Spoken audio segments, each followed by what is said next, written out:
faithfully execute the office of President of the United States. And I will faithfully execute the office of President of the United States. And will, to the best of your ability, And will, to the best of my ability, preserve, protect, and defend the Constitution of the United States. preserve, protect, and defend the Constitution of the United States. So help you God.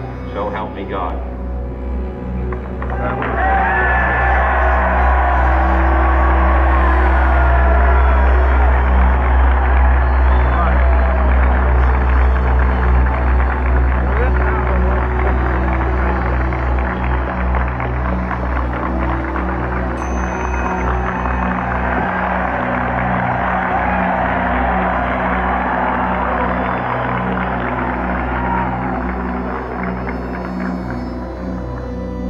Vice President Johnson, Mr. Speaker, Mr. Chief Justice, President Eisenhower, Vice President Nixon, President Truman, Reverend clergy, fellow citizens. We observe today not a victory of party, but a celebration of freedom, symbolizing an end as well as a beginning, signifying renewal as well as change.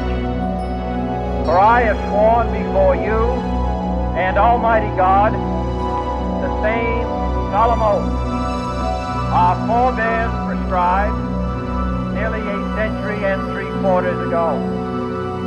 The world is very different now, for man holds in his mortal hands the power to abolish all forms of human poverty and all forms of human life.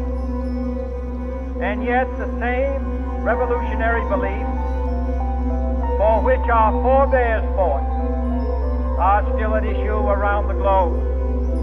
The belief that the rights of man come not from the generosity of the state, but from the hand of God.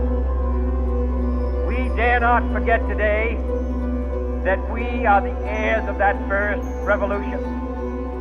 Let the word go forth from this time and place to friend and foe alike that the torch has been passed to a new generation of Americans born in this century, tempered by war, disciplined by a hard and bitter peace, proud of our ancient heritage, and unwilling to witness or permit the slow undoing of those human rights to which this nation has always been committed and to which we are committed today at home and around the world.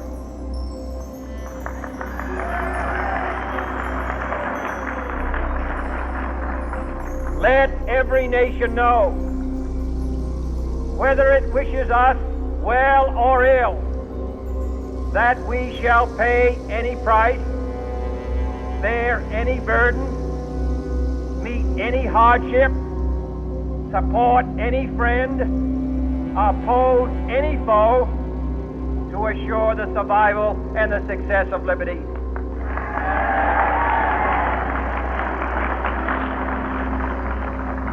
This much we pledge and more.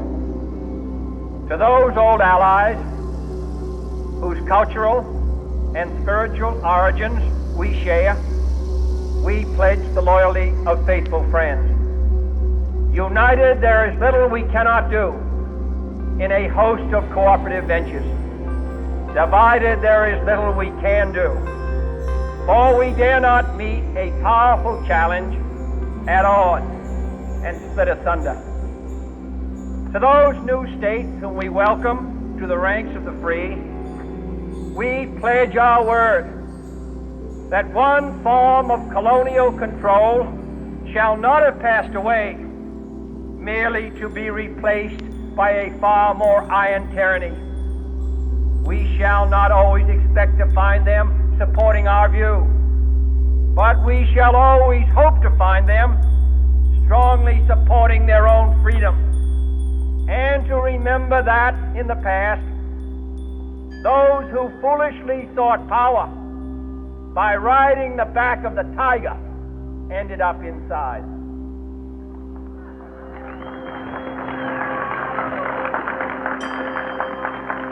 To those people in the huts and villages of half the globe struggling to break the bonds of mass misery, we pledge our best efforts to help them help themselves. For whatever period is required, not because the communists may be doing it, not because we seek their votes, but because it is right. If a free society cannot help the many who are poor, it cannot save the few who are rich.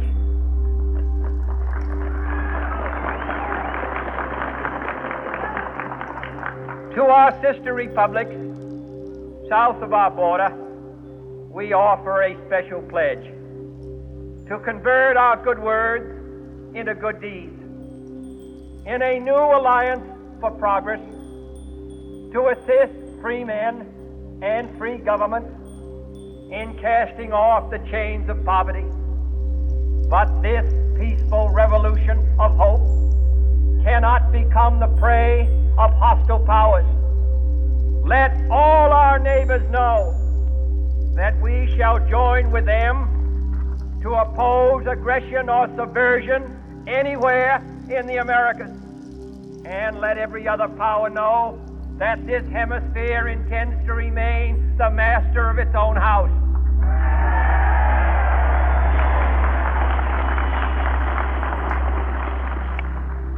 To that World Assembly of Sovereign States, the United Nations, our last best hope, in an age where the instruments of war have far outpaced the instruments of peace, we renew our pledge of support to prevent it from becoming merely a forum for invective, to strengthen its shield of the new and the weak, and to enlarge the area in which its writ may run. Finally, to those nations who would make themselves our adversary, we offer not a pledge, but a request that both sides begin anew the quest for peace.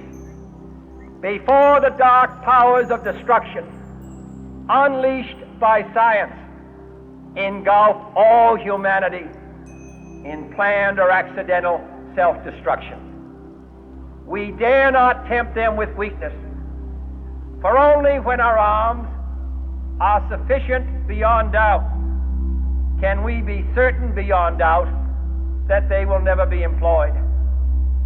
But neither can two great and powerful groups of nations take comfort from our present course, both sides overburdened by the cost of modern weapons, both rightly alarmed by the steady spread of the deadly atom, yet both racing to alter that uncertain balance of terror that stays the hand of mankind's final war. So let us begin anew, remembering on both sides that civility is not a sign of weakness, and sincerity is always subject to proof. Let us never negotiate out of fear, but let us never fear to negotiate.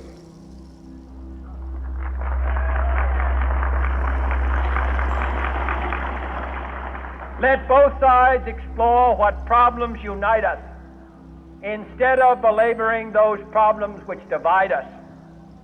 Let both sides, for the first time, formulate serious and precise proposals for the inspection and control of arms, and bring the absolute power to destroy other nations under the absolute control of all nations.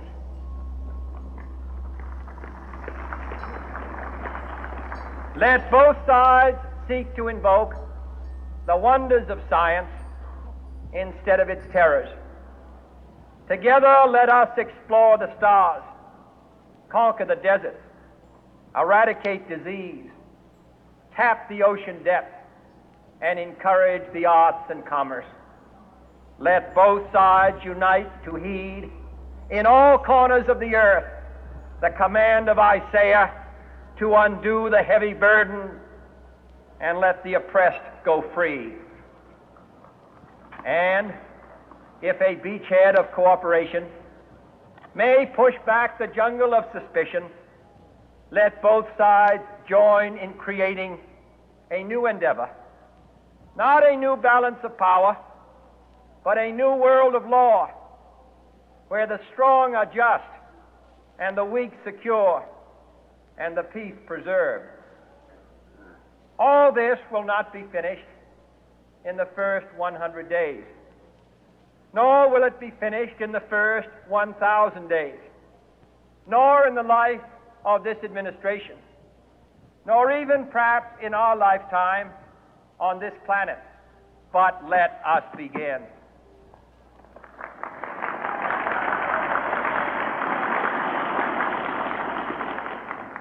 In your hands, my fellow citizens, more than mine, will rest the final success or failure of our course. Since this country was founded, each generation of Americans has been summoned to give testimony to its national loyalty. The graves of young Americans who answered the call to service surround the globe. Now the trumpet summons us again, not as a call to bear arms, though arms we need, not as a call to battle, though in battle we are, but a call to bear the burden of a long twilight struggle, year in and year out, rejoicing in hope, patient in tribulation, a struggle against the common enemies of man, tyranny, poverty, disease, and war itself. Can we forge against these enemies a grand and global alliance, north and south, east and west, that can assure a more fruitful life for all mankind? Will you join in that historic effort?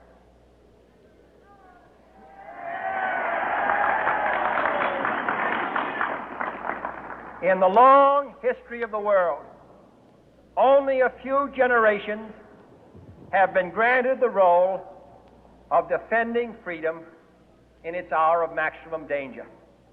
I do not shrink from this responsibility. I welcome it.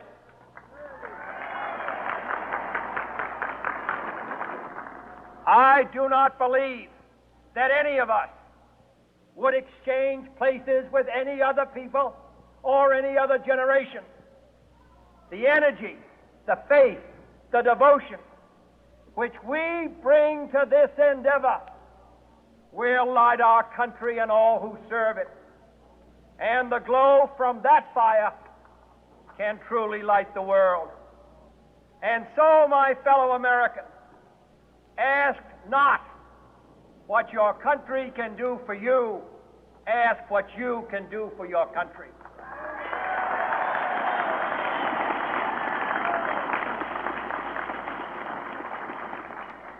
My fellow citizens of the world, ask not what America will do for you, but what together we can do for the freedom of man.